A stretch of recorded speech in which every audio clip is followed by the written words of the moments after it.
2 times, and I had 15 minutes to present, and it crashed 2 times. Oh.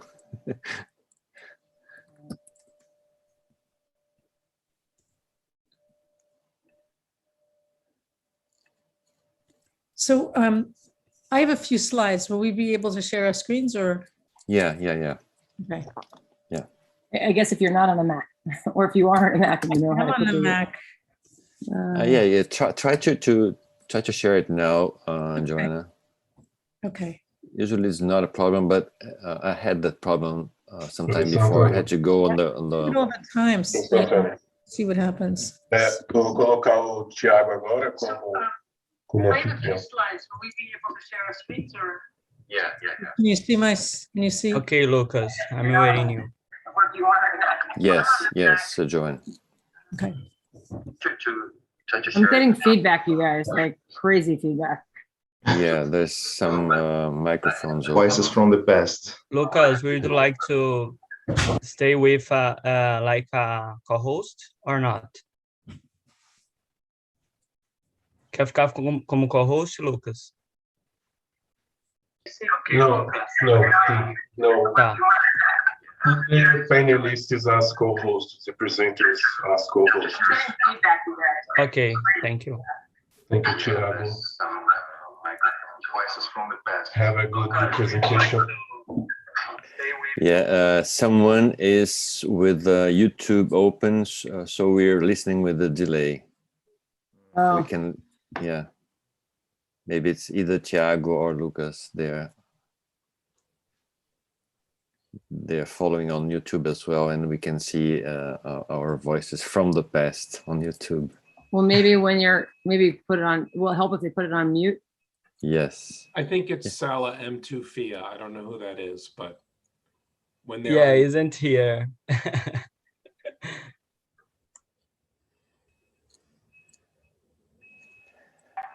Have you sent your slides? Yes, I did. They're sent. Yeah. Could I start the record? Wait a little bit because I don't see Lauren's slides yet, and I'll have to. I just wanted to make sure they're here, so we won't have.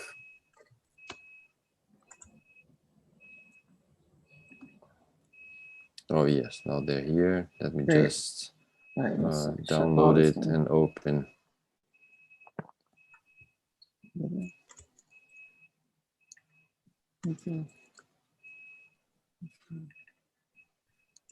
I'm gonna watch.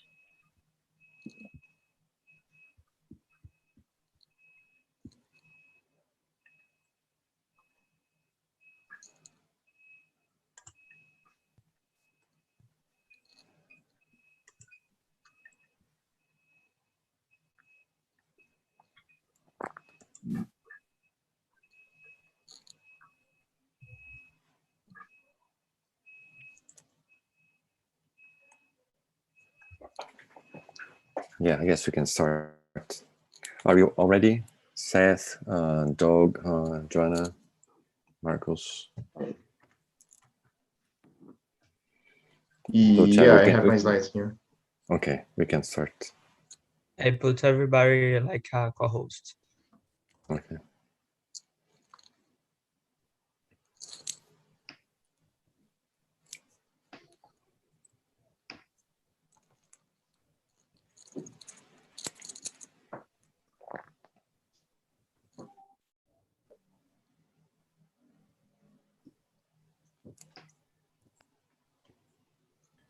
Can we start, Thiago?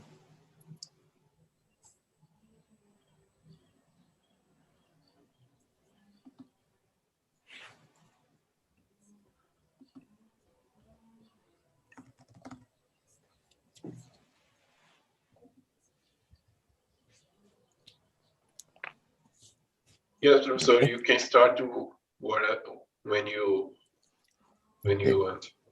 Thank you. So good morning, good afternoon, everyone.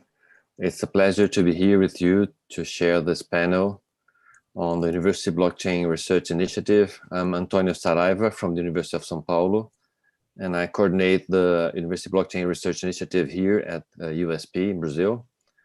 And I'm here just to introduce the panel And I'd like to say a few words like why we're hosting this panel here. When I was invited by the organizers of the Triple Helix Conference, Alliance Conference, to convene a panel on blockchain, specifically on the University Blockchain Research Initiative, I thought it was a perfect fit because the initiative, the UBRI initiative, has everything to do with innovation and with partnership between those partners, university, private sector, and of course, in many cases, government. So I talked to Lauren Weymouth, which will be the moderator of the panel and who is the director of university partnerships at Ripple. And we thought it was a perfect fit as well. So that's why we're here. And we'll have a number of cases, interesting cases to share with you about this context. So with no further delay, I'd like to welcome Lauren Weymouth. As I said, she's the director of university partnerships at Ripple, based in San Francisco, and she'll be moderating this panel. Lauren, welcome. Hello, I'm Lauren Weymouth with Ripple, a global fintech company in San Francisco where I'm broadcasting from. It's an honor to be a part of this event, and thank you for joining us today to hear our panel discuss what they are working on, how they're using blockchain technology to enhance the present and future generations. I'm going to give you a quick intro on what Ripple's University Blockchain Research University is. We fondly call it UBRI because that's a mouthful. And that's how I know all these panels. They're all a part of the UBRI network. We'll go introduce the panelists. They can speak about their work, and then we'll move into a Q&A session. So just very quick definition of blockchain for those of you who are joining and have not studied or researched or taken classes or worked in the field of blockchain. Blockchain is a distributed, decentralized public ledger. And the good news is that blockchain is actually easier to understand than that definition sounds. It records digital information, which is the block, stored in a public database, the chain, and they store information about transactions. So the most common use case is cryptocurrency, but we are studying and learning many other systems that can take advantage of this private, secure, and immutable record keeping, like voting ballots or land management and managing energy consumption. If you can turn the slides, Antonio, that would be great. Excellent. Okay, next slide. Perfect. Okay. So a little bit about Ripple. I've been with Ripple for 3 years, and it's one of the premier enterprise blockchain companies out there. Our mission is to enable payments everywhere, every way for anyone. And we use blockchain technology. Using it, we have built a global payments network to connect financial institutions around the world. And we're doing this to achieve the Internet of Value, a world in which moving value is as fast and seamless as moving information online today.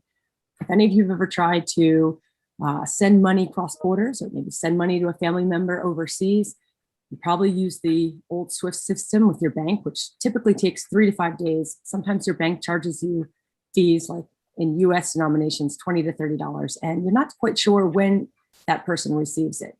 It's actually faster to get on an airplane with a bag of money and fly it to them, which is something we're trying to change. We can't believe that you can stream movies from space and you can't instantly send money cross-border.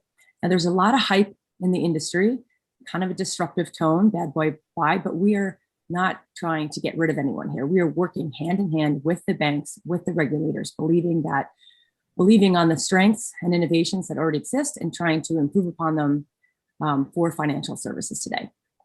Now, since launching in 2012, we've established a global team and presence around the world. San Francisco is our headquarters, but we're in New York, Washington, DC, London, Reykjavik, Mumbai, Singapore, Dubai, and Sao Paulo. Next slide, please. So FinTech can lead the finance towards the digital shift. How are we at Ripple addressing the skills gap? Next slide, please. We're utilizing collaboration between universities and industry partners to accelerate research, entrepreneurship, and develop new talent to address the skills gap that's going on. This picture taken was at University of Waterloo before the pandemic. It's an engineering class. 56% of the world's top 50 universities offer at least one blockchain or cryptocurrency course today. Next slide, please. And we recognize that academia is the backbone of innovation. Most of the big tech companies have university relationships and they pay for sponsored research or they look for intellectual property. Ripple's approach is a little different in that we give money away, allowing university partners to build what they want. Often partners will come to me and say, hey, we want to work on real world problems and projects. What challenges are you facing such that we can try to tackle? And then we roll up our sleeves and we collaborate with them. We find that this is a far more interesting way to help mature the entire ecosystem. And by partnering with faculty and students from leading businesses, business, engineering, and law schools around the world, we can create a more open, dynamic, and scalable fintech system to solve the challenges of tomorrow. Next slide. Okay, so in 2018, Ripple launched Ubri to drive understanding, adoption, and innovation in financial technology, including blockchain and cryptocurrency. And that looks like academic support for research, technical development, curriculum design, conferences, student activities, and universities are free to dictate how they apply the funds as long as it's under the umbrella of fintech. We encourage students and faculty to apply for the funds to hire and train new blockchain staff, build projects on the ledger technology, and host academic meetups and student groups and much more. Really cool fact, this idea actually came from a non-executive level employee. A Ripple engineer took the initiative to write a memo. Genius. And now we have a $50 million philanthropic program with 40 university partners around the world. I mean, what startup company actually funds this kind of program instead of waiting for breakthroughs to happen, working hand in hand with universities? I'm really proud of Ripple for this. You'll hear some examples of work being accomplished from 3 different university participants today in computer science, data science, engineering fields. Experts joining us from Carnegie Mellon, University of the Virgin Islands, and USB, and a leading industry practitioner from Energy Win. Next slide. So when you combine a vision of the future with innovative technology and global collaboration across communities, you can achieve some very powerful results. In just 3 years, Ubri has produced more than 250 research and technical projects and more than 150 new and modified fintech courses, impacted over 270 faculty and nearly 7,000 students around the world, and growing with each new cohort. Next slide. We've also launched All About Blockchain to lower barriers of the general public understanding what blockchain can do and how it can positively impact our future. It features leading global scholars discussing their applications and what challenges still need to be solved to bring this mainstream across various sectors. All of the academic panelists here today have been interviewed, and you can catch their All About Blockchain episodes on major outlets like Apple, Spotify, and Google. We'll drop a link to this podcast in the chat. Next slide. So from philanthropy to business development, we're driving more relevant work on campus and off. This year, we have seen a huge increase in focus on central bank digital currencies, on using developer tools to build new apps, and sustainability. In addition to the All About Blockchain podcast, you can catch up with all of these things by visiting Ripple Impact's website or attending our academic convening Ubri Connect 2021, which is held October 10th and 11th. It'll be streamed live on YouTube. Next slide. Thank you. And now I'm excited to introduce to you our panelists today for the discussion. Let's bring on Marco Simplicio from the University of Sao Paulo.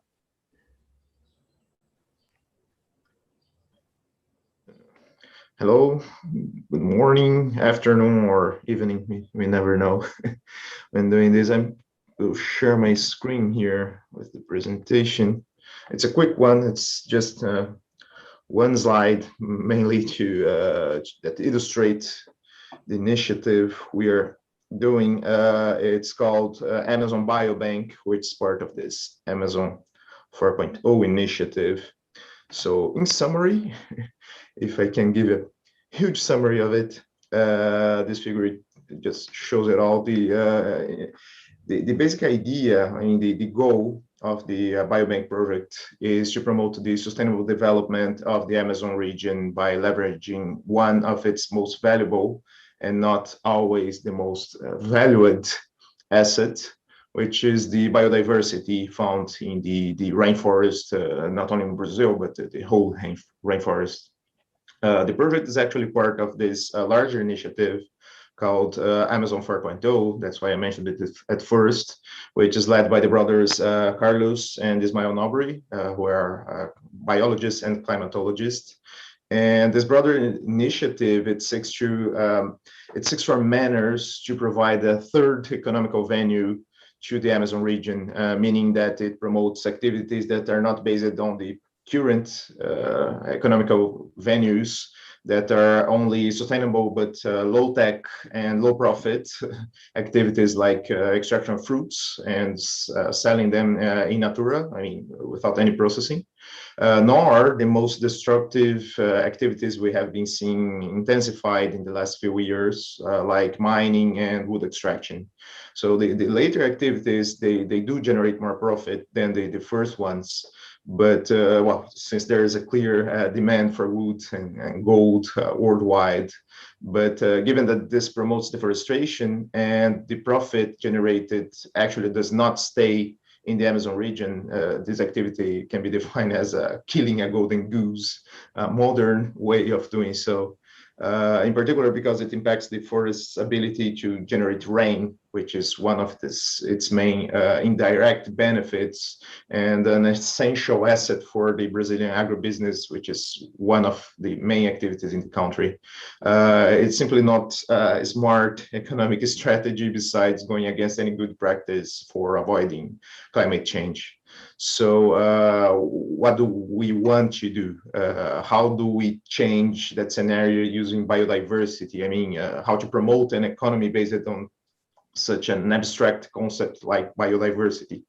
The whole idea is to tokenize the forest biodiversity using well-known technologies like blockchain. This means that residents of the Amazon rainforest can be trained to extract DNA from local plants, insects, fungi, and whatever is there that may be of value. And then register this data in a blockchain, ensuring the ownership of this data as the collectors of the DNA. The raw DNA data that is collected in this manner can then be processed in a collaborative manner. Similarly to what humanity did already for human genome. So it's the same thing, but now for everything that is in the Amazon, not for humans directly. This means that anyone with a computer can invest some computational power in this task, even you and me. And I usually say that it's like mining Bitcoin, but instead of generating heat, searching for hash collisions, the computational power would be directed toward generating useful, valuable information. It's kind of useful proof of work being done there. The data can then be stored and distributed also collaboratively using technologies like BitTorrent. Anyone with a computer and with a hard disk can help with the distribution of the data.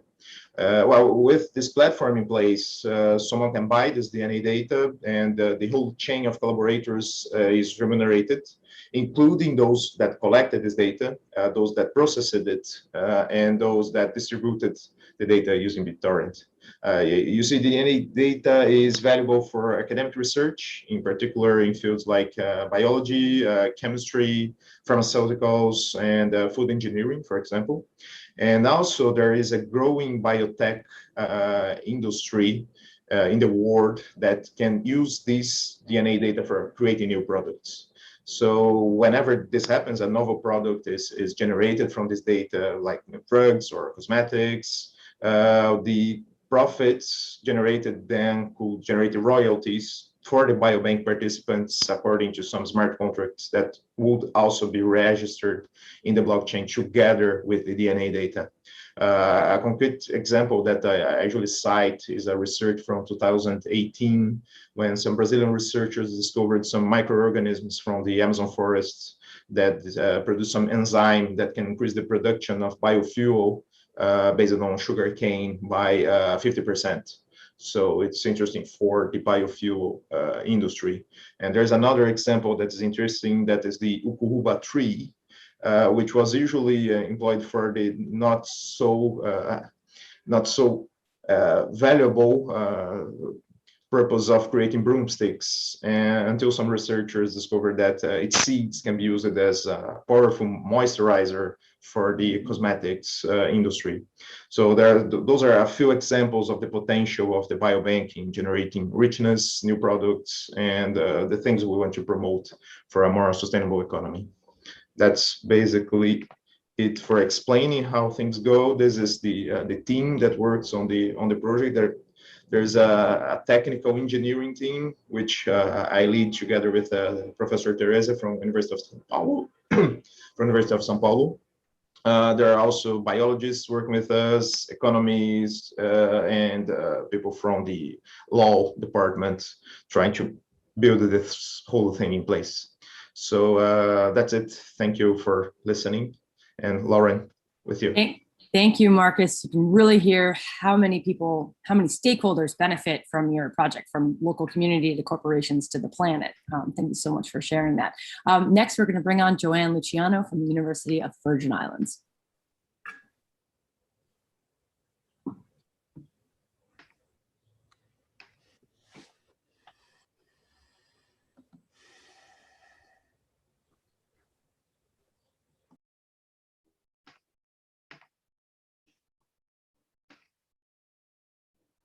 And Joanne, I think you have to take your mute off. Okay. Do I just need to slideshow? Okay, well, whoops, wrong screen. Are you seeing the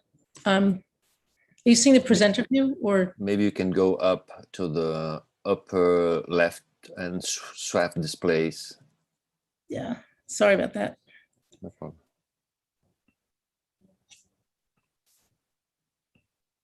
Does that work? Yeah. All right, well, good day, everyone. That covers, I think, all time zones. So maybe good day and good night. So my name is Joanne Luciano. I'm a distinguished professor of data science at the University of the Virgin Islands on St. Thomas. We have two campuses. And this work is work that we're doing together with my student, Travis Hamlin. And we're working also with Morgan State University on this in a collaboration. So we're addressing, how do I get to the next slide? There we go. So just briefly, the University of the Virgin Islands is a historically Black university. It was founded in 1962 and received land grant status in 1972. The Condé class is baccalaureate diverse. It's accredited by the Middle States Commission on Higher Education, and we have approximately little under 2,000 students and a little over 200 graduate students. And this is down from 2017 when we had Hurricanes Irma and Maria. So we have two main campuses, one on St. Thomas, the Orly Ken campus, and one on St. Croix. And St. Thomas is 13 miles wide and about 2 to 3 miles north-south, and the Albert and St. Croix is about twice the size of that. We're small islands. Virgin Islands, the U.S. Virgin Islands is made up of 4. So there's St. Thomas, St. John, St. Croix, and Water Island, which is just off of St. Thomas. And just to give you an idea of the situation, here we are in the Caribbean Ocean. And we get 98% of our food is imported on container ships. So they sail and they bring us our food, and it usually takes, over a week kind of to get here. Like I've never seen anything on the shelf that's less than like 12 days. So as you probably know that, when food starts to lose its nutrients, as the longer days it's taken out of the earth. And so it's expensive to get food here. It's not necessarily reliable. And so it's a challenge. I mean, I felt like I was feeling malnutrition when I first got here, frankly. So So there's a demand for local agriculture, but the supply is fragmented. There isn't really a good marketplace. We have some local markets, but there's a challenge for farmers to grow enough to sell at scale for the restaurants or the supermarkets. So there's really only the local markets, and buyers don't buy locally sourced because it's just too complicated. So one of our restaurants I was at the other night, actually I wasn't there, but somebody's telling me the steak dinner is about $140, and that's because they fly in the steak every day. So so as a result, most of the small farms, they sell their food to aggregators, and they sell them at the local market because it's just much more efficient that way. So we thought we would utilize, do some research and see if we could use smart contracts to enable a marketplace, to allow farmers to aggregate produce to a single buyer by using the smart contract as the vehicle for the integration of what's available and how to get it to farmers. So so the produce can be aggregated in terms of what's available and the time frame set so that the restaurants and local grocers could actually have reliable stock, a reliable inventory. Then the geography isn't, when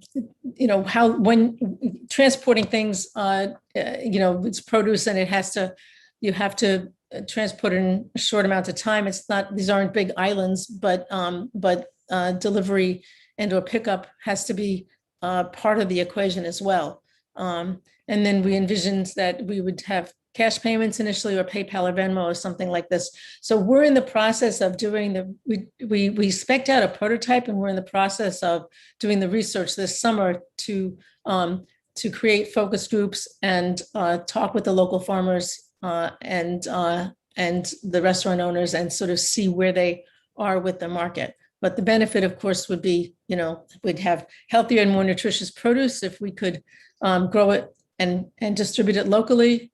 I also should add that many times when things come in particular with the hurricanes, things, food got here, but it was rotten by the time it got here. And what I tell my friends is that the things that you see in the on the shelves is often what you see in the reduced section, and the things that you see in the reduced section would just be put in the trash.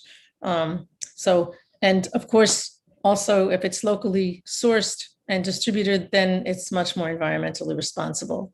So we're this summer building out the first level that I just described, and that then the next version would incorporate transportation and storage, local storage for a day or two.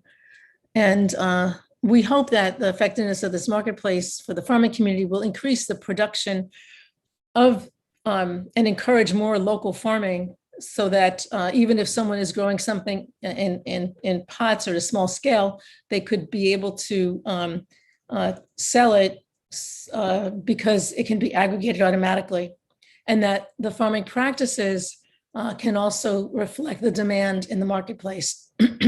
So this would encourage more residents to have to produce, as well as other residents to be consuming higher quality produce. So here's a little idea of how it works. So this is St. Thomas. This is the famous Megan's Bay beach here.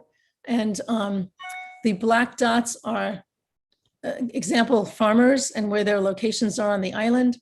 The red squares are the supermarkets, and the delivery radius of each of the farms is the concentric, the circles around the farmers. So the restaurant of supermarket 1, for example, this here would aggregate from farmer 3 and farm 1, and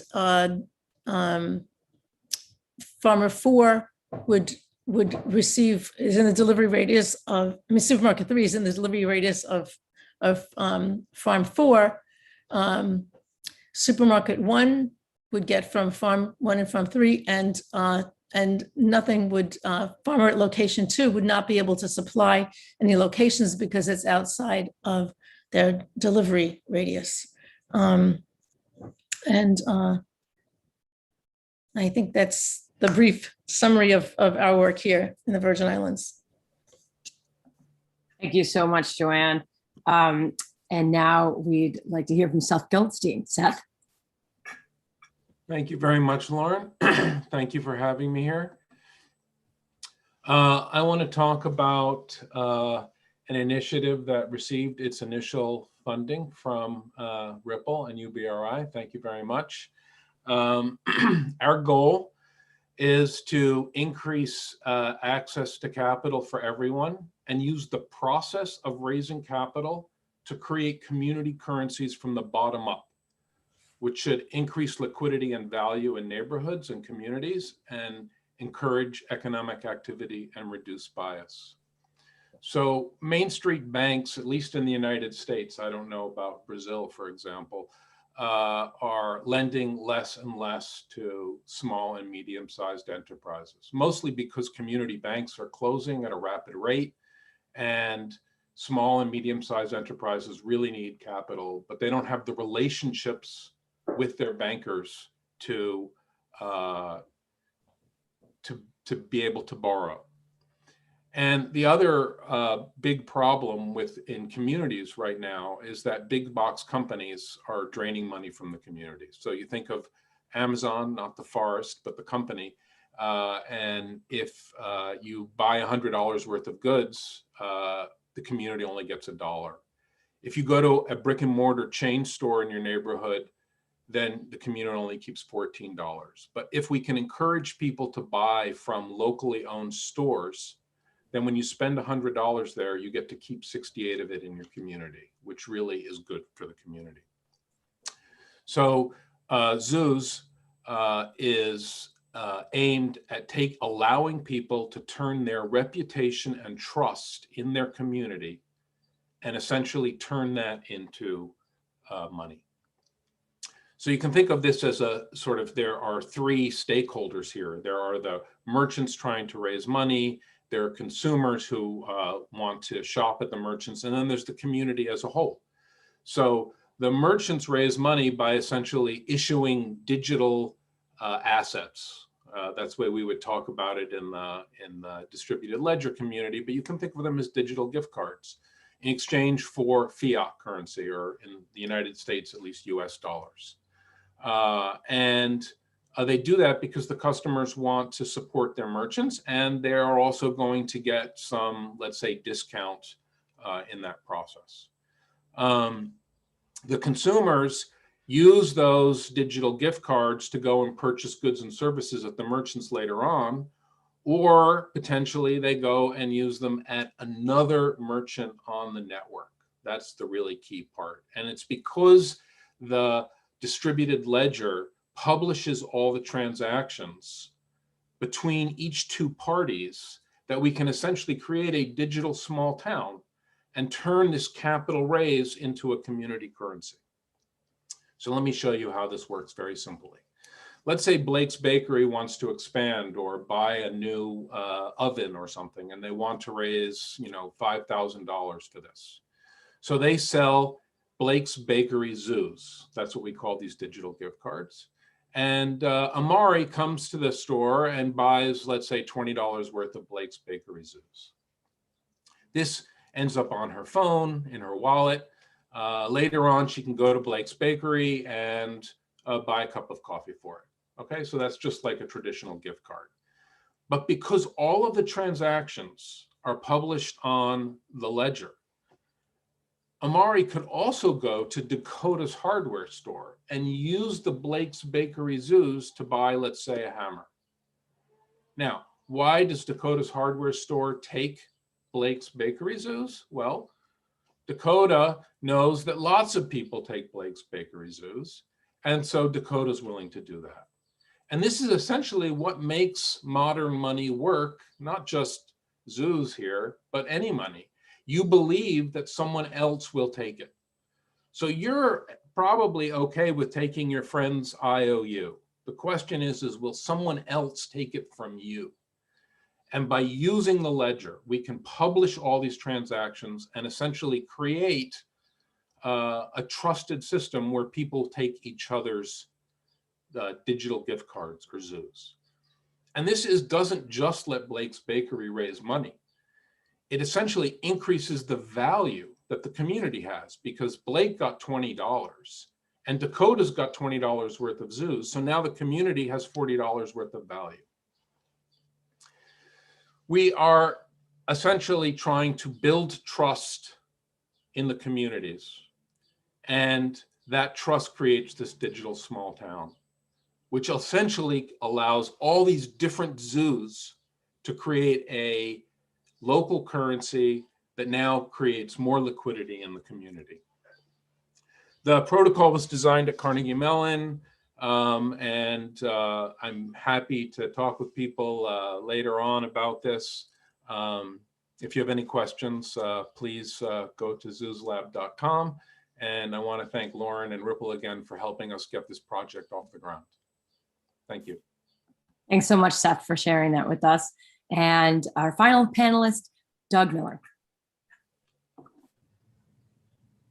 Hey everyone, hola a todos. Let me just share my screen. All right, so I do not have slides, but I'll show a couple of resources that EnergyWeb has and some provide an introduction about the Crypto Climate Accord. So first, hi everyone, Doug Miller, Global Markets Lead at EnergyWeb, a global nonprofit organization. In short, EnergyWeb is focused on accelerating the energy transition with decentralized technologies, or in other words, the extent to which technologies like blockchain, decentralized identities, et cetera, can help support the transition to clean energy systems. That's what we're focused on. And essentially what we do at EnergyWeb is we build various open source technology tools that make it really easy to assign digital identities to any device or person or company, so that it's really easy to plug into any market. So this gives us, even though we're a nonprofit, kind of the flair of a tech startup. So in other words, we build a lot of code, and it's all open source in the spirit and in alignment with our nonprofit mission. Another example and a result of our work is we've launched the world's first public blockchain for the energy sector, all open source. And this is a blockchain that balances the benefits of being public, but also is super energy efficient, and it's run by known entities. And it's thoroughly decentralized across the globe with now about 50 validators. The EnergyWeb community has a whole bunch of energy companies, electric grid operators, utilities and startups that are members. And we develop a lot of thought leadership about the role of decentralized tech in the energy sector. And I'm happy to share links to all these pages in the chat box after my session. Just one quick note too, before diving into the Crypto Climate Accord. This week we launched Lab, the EnergyWeb Lab. And this is an area where we can essentially move quickly on different bleeding edge topics in the clean energy sector where decentralized technologies come into play. And in the spirit of this, EnergyWeb recently co-launched the Crypto Climate Accord along with Rocky Mountain Institute, RMI, and the Alliance for Innovative Regulation. And essentially what the Crypto Climate Accord is all about is to decarbonize the crypto sector. We recognize that the crypto sector has been targeted for its energy use, and my own personal opinion is, maybe a bit unfairly, every sector of the economy consumes a lot of electricity that's not renewably powered. That being said, we see this as an opportunity to take on the challenge. And given that EnergyWeb works in the crypto sector and the energy sector, we thought it would be helpful for us to help come up with solutions in this space. And so essentially the goal of the Crypto Climate Accord is to turn the crypto miners, exchanges, and holders into renewable energy buyers. So in other words, the same way that lots of big companies that you may know are going green and sourcing all their electricity from renewables, we want to do the same with the crypto sector, and more importantly, given that the crypto sector is a digital-led industry. In other words, they're using digital applications for everything they do. We want to showcase all these new and cool technologies that are being developed. And we essentially see the crypto sector as fast adopters or early adopters of new best-in-class digital tech for clean energy systems. With the Crypto Climate Accord, our aim was to create a big and open tent, meaning that there are no barriers to entry to support the Accord. So with the Accord, we have what are called supporters and signatories. And so our supporters are companies that, like Ripple, who have committed to, one, develop solutions in support of the decarbonization of the crypto sector, and also to promote the idea that there's larger industry approval of the objective to decarbonize the sector. And then we have a few crypto, specifically Bitcoin miners and platforms that have committed to decarbonize their activities between now and 2030. So in other words, the idea of the Accord is, let's create a big tent, figure out who wants to be in the room to solve this challenge, come up with really cool solutions, and decarbonize one specific sector that's digital focused, and then prove out new technologies that then we could bring to other sectors of the economy. Just in closing, for this introductory comments, we have some resources on our website. One is we have a medium where we publish different timely articles. For example, this week, we provided the first technical architecture for what we're calling a green hash rate solution. And so the idea for this green hash rate is essentially to make it really easy for Bitcoin miners to verify that they're sourcing from green electricity, so they can report this to regulators, investors, and then join things like green mining pools, so that ultimately we can accelerate adoption of renewably powered Bitcoin mining and mining for other types of cryptocurrencies and blockchains. And essentially, with the way that Crypto Climate Accord is focused and what we're focused on, we're looking at both sides of the market, the mining, which is in a way the supply of crypto. So we're trying to come up with ways to make it easy to source that electricity with renewables and prove it. And then on the other side of the market, the crypto investors and exchanges, we're trying to come up with ways to help those platforms estimate the energy use of their holdings and procure renewables based on those estimates using best-in-class energy standards.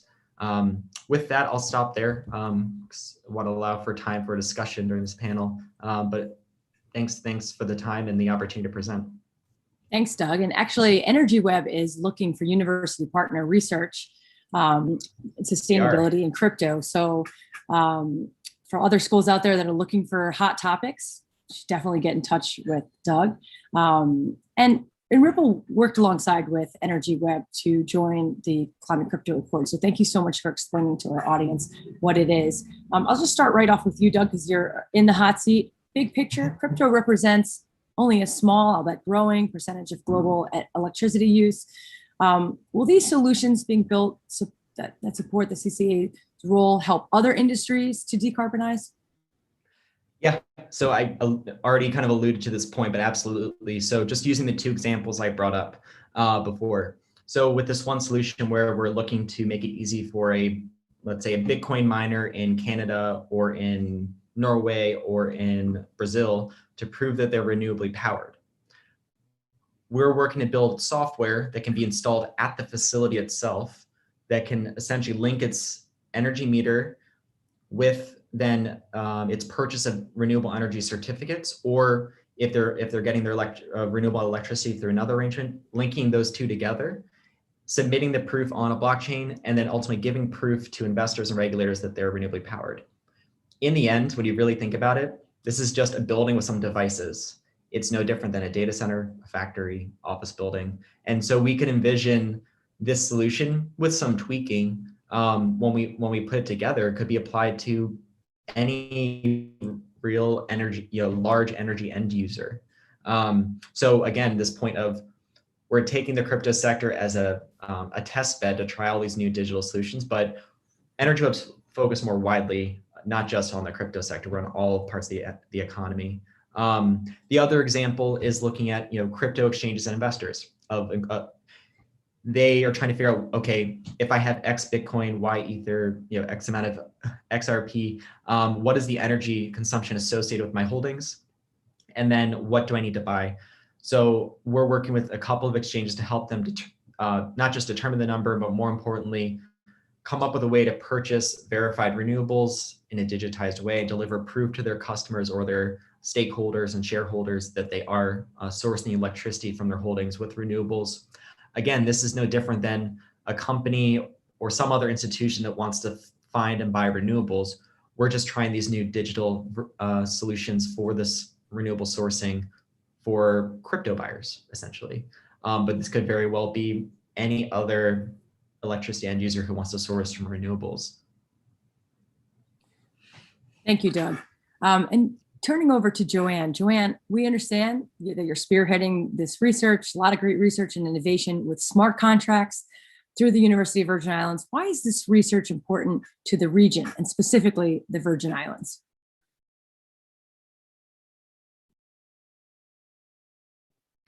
Thank you, Lauren. This research is important because it impacts multiple critical areas for the Virgin Islands. So, namely food security, hazard mitigation and resilience, the technology sector, commerce, and intellectual capital. So it's really important because it has such a broad impact for us. Thank you. And Seth, we'd be curious to get your perspective on this as well. Can you speak to the role and top-down regulation should play in ensuring fair innovation and development of smart contracts, distributed databases? Well, the blockchain or distributed ledger community has been very, has embraced caveat emptor, buyer beware, everything should be sort of a marketplace. But marketplace mechanisms often break down when there's a common good. And, externalities by definition aren't priced in. So I think that they don't have to be at odds with each other. While it's true, regulation can be a way of preventing innovation and reducing competition by current stakeholders, and it can break down, like look at the pharmaceutical market in the United States, which is heavily regulated, and what happened with oxycodone. But if we have two markets, one is regulated and one is unregulated, like let's say the financial industry, then what happens is, what can happen is a lot of stress can be put on the system. So think about what happened in 2008 when we had the banking heavily regulated and shadow banking with derivatives and all kinds of things, putting pressure on the regulated industry and causing the whole system to become much more unstable. So I think that they don't have to be at odds with each other, and having some regulation is a good idea. So for instance, you can imagine that there is some regulation about the energy consumption of transactions on ledgers. I think that would probably be a good thing, and it would cause innovation to occur to along what Doug is doing. So I think there's a way for both of these places to work together. Thank you. Now, looking at the blockchain industry more broadly, there are ongoing discussions around the NFT craze and energy consumption of crypto are hot. Marcos, can you speak to some of the work you're doing at USP and how that research relates to the future of NFTs? Yeah, well, actually, we do have some similarities with NFTs on this biobank project. I mean, the whole idea is to tokenize the DNA. It's different from tokenizing a tweet, but the idea goes on the same direction. I mean, both go for tokenization of assets, digital assets, or real world ones, and registering them on a transparent manner using a blockchain. So the difference maybe is that NFTs usually focus on ownership. I mean, the whole goal is to say who is the owner of something. So someone creates some unique content, and for example, it could auction it for the highest bidder, and then the ownership passes hands. In the case of the biobank, we are not focusing on ownership, but rather on usage rights and on usefulness of what you are owning of the tokens. So the collector of the DNA, he or she can allow many people to access its contents. So they do not need to go venturing into the forest. It's fun, but I mean, also dangerous and expensive, looking for this DNA data, biodiversity related data. And those parties that now own the DNA, besides gaining privileged access to some useful piece of knowledge, they are the only ones authorized to publish research or develop products with this, say, a seal saying we are protecting the rainforest through the Amazon Biobank. So it's kind of a bit different. It's similar to claiming I'm the co-owner of this NFT, but there is a twist of which is helping to preserve biodiversity and is useful for DNA-related research. Actually, even if the DNA ends up not helping with new discoveries, I mean, it's not everything that's useful that can be create new drugs or cosmetics and all. The buyer can at least say, well, it had this potential for research on biotech. So I hope in the future, the similarity is that we get as much media coverage and buzz as NFTs, but it's kind of expanding the idea of an NFT just with ownership. And you know, hearing you speak about NFTs makes me think about the growing energy problem that we're seeing with tokenization. For example, developers in the mainstream alike are being burdened with very high gas fees, which can at times account for nearly a third of the final price of an NFT. It just doesn't seem sustainable. Doug, can you share any insight into whether NFTs is an area that CCA is exploring? So, with the Crypto Climate Accord, our goal is to link any crypto-related activity with the renewable energy purchase. So I'd say that, again, we're not diving into the conversation about whether one use of energy versus another is better than somebody else's use of electricity. But our goal would be to make sure that any use of a cryptocurrency or blockchain is triggering a renewable energy purchase. So that's kind of the framing of the CCA. It's let's just make sure that everything is triggering renewable energy purchases. We need to move fast to turn our energy use into one that leads to more wind, solar, and other sources of renewable electricity coming online. Of course, given with the Crypto Climate Accord, one of the co-founders is RMI. Energy Web was also co-founded by RMI. That's where I used to work. The spirit is, of course, always energy efficiency first, then cover the rest with renewables. And of course, those who come up with more energy efficient approaches, that's great. But either way, for both, we need to make sure that the remaining energy use is covered with renewables. So for example, last year, Energy Web and Ripple and the XRP Foundation linked both of our energy efficient blockchains with the purchase of verified renewable energy. In other words, the XRP ledger is 100% powered with renewables, and the Energy Web chain is 100% covered with verified renewables. Both our chains are energy efficient, but even more importantly, we can prove that it's sourced from clean energy. Our goal is to do the same for every blockchain. And then more importantly, given that crypto is still a very, very small source of electricity compared to everything else, let's make sure that every other sector of the economy follows the crypto sector's lead. That's great. Now, Marcos, through USPI's partnership with Ubri, you were actually able to launch a blockchain innovation program, working with USP schools of engineering, law, business, mathematics, and economics. Is sustainability an area you're exploring? We'd be curious to hear what's new and exciting initiatives you're working on here. Yeah, actually, the whole Amazon 4.0, which is the bigger initiative, umbrella initiative, I would say, where the biobank is in, we do have some usages for blockchain, and we are promoting sustainability somehow. There's this biobank itself. There are also some initiatives on tracking assets in the sense of, well, what I said, which is not a goal of the Amazon 4.0 is to promote economy that's based only on selling goods in natura. I mean, just the fruits themselves. One idea there is to build a higher, the longer chains of value. Like instead of selling cocoa nuts, why not the chocolate?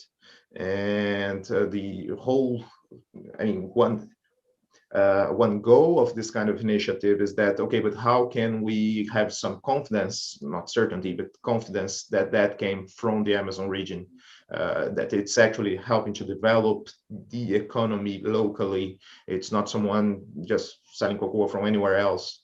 And with a blockchain for tracking this kind of supply chain, we can at least register where the cocoa came from and compare with the production is reasonable on that region. I mean, if not, if it's not generating more cocoa than that region can actually generate, and we have this transparency on what's happening, where the fabric, where the industry that produced this chocolate bar was placed, and who contributed to that, whose communities, ONGs that participate in the cocoa supply chain.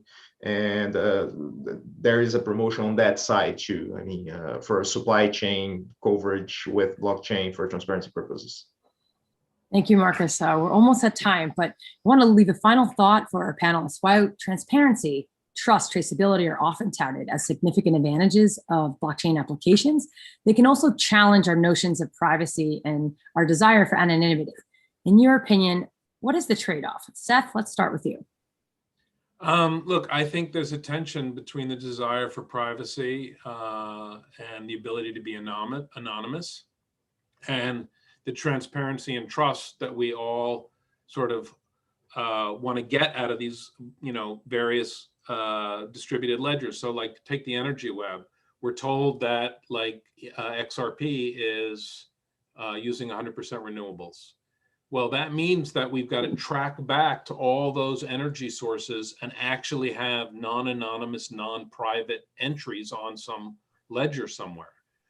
So I think this trade-off is one that really needs to be explored. And there's probably technological solutions to allow people to be identified as unique and have zero knowledge proofs to verify certain things about them without actually exposing information they don't want to expose. And I think that's a really good research area to pursue. That is a good research area. I'd also like to hear your thoughts on this, Joanne. Yeah, so I was just thinking as I'm listening to, in our case, the transparency will enable the marketplace, right? So the more transparent we are about what food is available and how it can get from one place to another, the better off we'll be. So, the smart contract and the creation of that in a marketplace will allow farmers to adapt their practices, to see the demand more effectively and to see things more efficiently. And that the transparency that's enabled will actually enable us to have a healthier, more resilient system. We're so heavily dependent on tourism. We were killed by the hurricanes, and then this pandemic closed all of our, restaurants and accommodations. And so we need to be able to be resilient. And in our case, the transparency is paramount for our survival. I think we can all really hear that. Well, thank you all for being with us today. I really hope that this showcase of blockchain applications and practice highlighted what is possible for you, whet your appetite, and you can probably reach out to any one of us individually on LinkedIn or follow the links that we've dropped in the chat to get further information. Thank you. Thank you very much for having us. Thank you. Bye. Bye. Thank you all.